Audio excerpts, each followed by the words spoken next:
Alright, we got a model sent in by Adrián Pujol, who says, "Hi there, Follygon. I'm Adrian, an aspiring 3D artist on development. I would like if you can review my sculpt of this horse. The thing is, I'm getting slowed pretty much in the blocking state.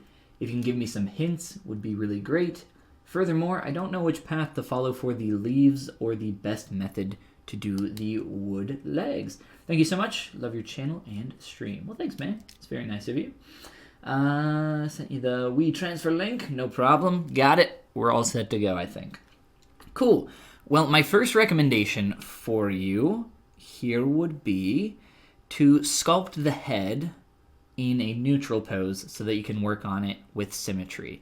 I think the body is probably fine, and you have a lot of the shape in here already to start kind of pushing on that a bit more.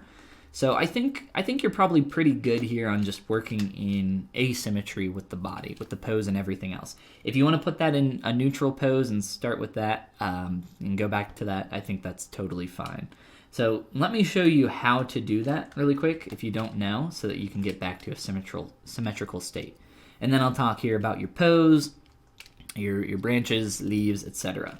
So first up, let's just grab your head. This is all low poly, which is great. Makes it very simple to work with. I'll just grab your head and grab all this geometry here that you got. And I will split that off. So now I have the head separated from everything else. Then I'll just rotate this towards the x-axis. I'm going to turn off perspective so I can see a little bit better. And let's see here. We'll just kind of rotate, align this. I'm going to mirror this because I think that side, this side of your face, is a little bit stronger than the other. And let me just move this closer to the symmetrical line here. A little bit more. And then I'm going to do a mirror and weld.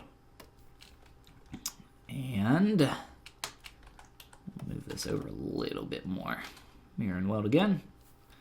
All right, so I would say that is a good way to kind of get your model back into the symmetrical axis. If you don't know where those functions are, it's just under Geometry, Modify Topology, Mirror, and Weld.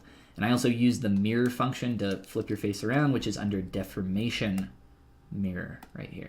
Can't see it because it's symmetrical. But then you can start working on this with symmetry, and then after you spend a little bit of more time shaping this up, then you can start to pose it and get it closer to where you need it and just move it where you need it. But for the time being, you can maybe keep a placeholder there and then start sculpting on your face with symmetry a little bit more, or your horse head, not really face. It doesn't matter. Horses have faces, right? And then let's talk about your pose for a moment very quickly here. I'll duplicate this and we'll put your head back where it was. Your neck is kind of like sticking out quite a bit, so your neck feels very long and awkward. So I would take another look at your reference. I've never seen a horse's neck quite giraffe or telescope that much, so it starts to feel pretty awkward here if we look at this dead on.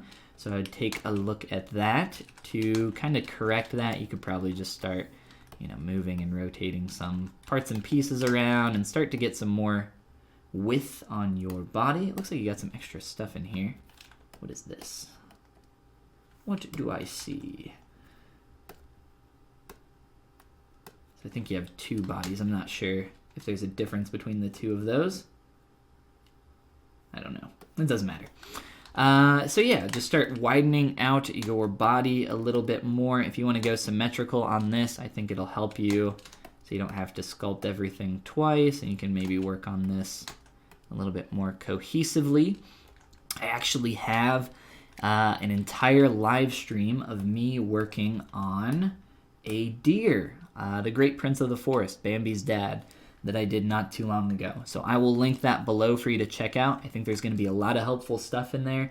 I believe I streamed the entire thing, so I think that'll be helpful for you for figuring out a lot of the processes and stuff for working on this body and for the head and everything else. I can tell that you used Z-spheres to kind of start, Z-sphere armature to start blocking out these little branches, which I think is fine. In terms of, you mentioned sculpting the wood and the leaves. So in terms of that, what I would recommend Is this not actually a mesh? Yes, it is. Okay. What I would recommend here is remeshing this, because this is all over the place. That geometry is not very helpful or conducive towards sculpting. So just a quick remesh to get something a little bit more clean. I just did that at a 1K poly count. And then start paying attention to where some of this form change happens. So for instance, back here, I can see this hard ridge turning and wrapping around. I'm not sure why.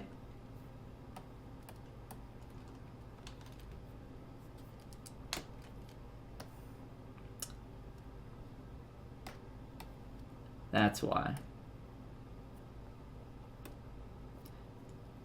Okay, here we go. Let's try this again. So you had, you still had Z spheres there, and you were previewing the adaptive skin.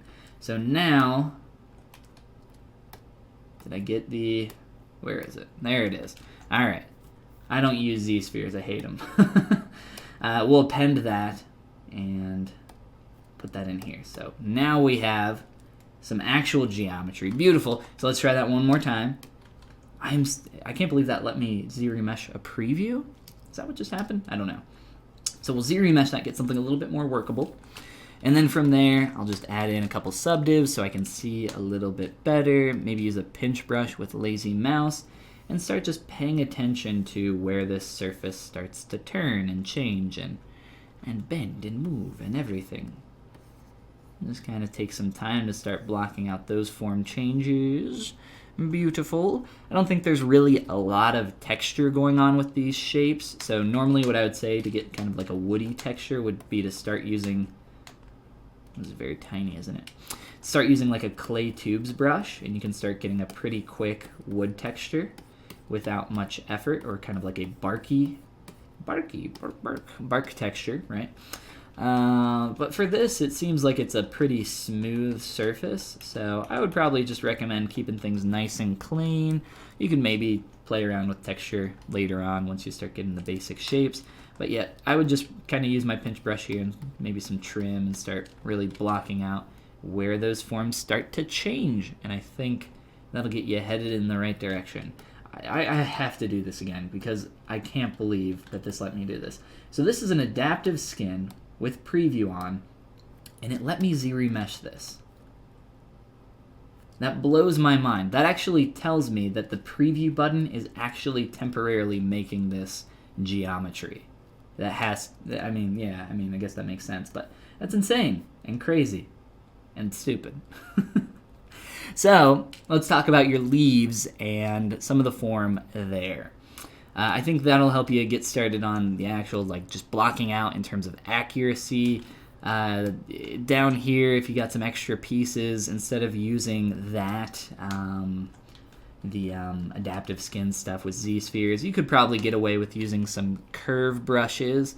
I really like the Curve Tube Snap Brush. I also really like my personal Cube Tube brush, which I'm sure you've seen me use in my videos multiple times. If you've been around here for a little bit, you can get that available. It's available on me Gumroad, which there's a link somewhere down below. You can just play around with creating the curves with, you know, whatever little brush you want here. Oops, and just start moving, rotating, and kind of shaping this up into exactly what you need. But I would spend a lot of time probably trying to get this mapped out because it's pretty complex, and if you try to just do whatever you feel like, it's probably not going to feel like it's going to feel awkward, not very good. I would try to go for accuracy down here because it is complex, and yeah, it'll be a lot better and look a lot better if you try to follow this roadmap here. So the leaves, what I would recommend for the leaves, actually let's talk about your hair because I think it's going to be the same basic thing, at least in the beginning, for your hair. Instead of blocking out your hair this way with just a mesh that you're kind of pulling these spikes out of with a snake hook brush is what it looks like, kind of like this. That's really messy and not super helpful. I would recommend doing what I just did down below with the tree branches. So for instance, we have your hair here, and let me just block out this first major chunk with our Cube Tube brush. Ooh, that was a big one, wasn't it? Let's try that again. We got that basic stroke. Go in your stroke menu, turn on size, match my little graph there, and then you'll get a result similar to that, which is already matching the shape that we see there. So we have this now, this most basic shape, and we can start working on that and adding in maybe a smaller one here and a few more kind of going down the back of the head for the mane. Obviously this isn't in the exact location we want it, so you're not going to get it right on the first try. Spend some time manipulating it after you do that. Then for this cacophony, mess, junk, let's do a little bit of a more simple area, and you'll get the technique for how I would kind of tackle something like this. So we'll stay down here since we already worked on this piece. I'm going to use an IMM primitive brush and just insert a sphere. Let's look at this little area here. And it looks like you're maybe missing some branches, but you got some of the basic shapes here. I would say try to get a little bit more kind of branching out with these because they're all kind of going the same direction. And it's hard to tell with the 2D, but maybe this branch could be shooting off this direction instead, and you can probably play around with a few of these other things a little bit just to make it not feel like it's all going the exact same way. It feels very flat, right? So to block out this shape, I would again insert a sphere to just get the most basic silhouette and start filling in that shape. So we'll just insert a sphere, got AQ curve on from earlier, that's fine, we'll turn it off. And just start kind of shaping this up into the leaves or cluster of leaves that we want. Then you could probably sculpt some texture on top of this, but essentially what we're looking for is just a cluster of geometry to kind of fill in that shape. And then what I would recommend doing is using fiber mesh or some type of custom insert mesh to begin inserting leaves. Now I don't have a custom leaf brush right now. I've made some in the past, but essentially you want a larger shape, kind of creating the major form that we see there, and then just start inserting your leaves using some variation with your stroke and size and everything else. I mean, maybe I could quickly turn down the Z intensity on this and try to get like a flatter shape. It's like, oh yeah, leaf. Yeah, not really. But I think you get kind of the basic gist here of using the most basic shape first, filling that in, and then start creating some additional form from there. What I would also recommend doing is kind of, you could probably get away with deleting, here real quick, you could probably get away with deleting this sphere after you fully covered it with leaves, just kind of using it as a placeholder so you don't have to create, you know, and fill in that entire area. You can instead just kind of wrap around and cover it, and then start to work on getting those stray little leaves that are floating around, flying off, and kind of sticking on the ends of these branches. And I don't think you have to be super crazy with these. You could probably represent these leaves with a very few amount of polys. For example, let's just make an initialized cube down here, and very quickly, where's my X symmetry? There she blows. All right, it's kind of something like this. Voila, you have a quick little leaf. Brush up here, create insert mesh, new. And now we have, instead of inserting little spheres, we can start to insert and cover up this. So see what that looks like smooth. Play around, like I said, with scale and direction, and look at your concept to get an overall feel of where you're going to want those like looser pieces as well. So this is what I would do just to start kind of blocking this out. And then, like I said, in some of these areas where you have some smaller singular pieces, just kind of cluster a few of these together. And I think a lot of this is going to be sold, in all honesty, by the color and paint. But there is a lot that you can do here, so you might want to consider playing around with fiber mesh as well and creating a custom alpha to create the shape of your leaf, or a custom texture you can also play around with.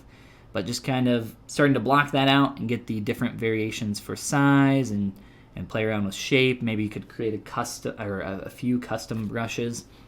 So you could come back into your leaf shape here very quickly. And maybe you want a little bit of a different one here. So we have this shape. Maybe we make it longer so we get even more variation. You want to select your brush and then click on Create Insert Mesh and click on Append instead of New. Just click on OK.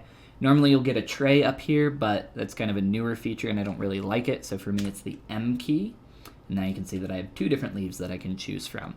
So start playing around with this. I think that'll get you headed in the right direction. I think the main thing that you're going to be struggling with in the beginning here is just kind of getting the overall form here of the branches. So I would say play around with that for a while before you actually get in on the leaves, because it's probably going to take a while. And I don't think it's going to be hard. I think it's just going to be time consuming. But that is my recommendation on this little guy here. And good luck with him. It's a very cool concept. If you can, let me know who the original concept artist is so I can give him a shout out. But awesome.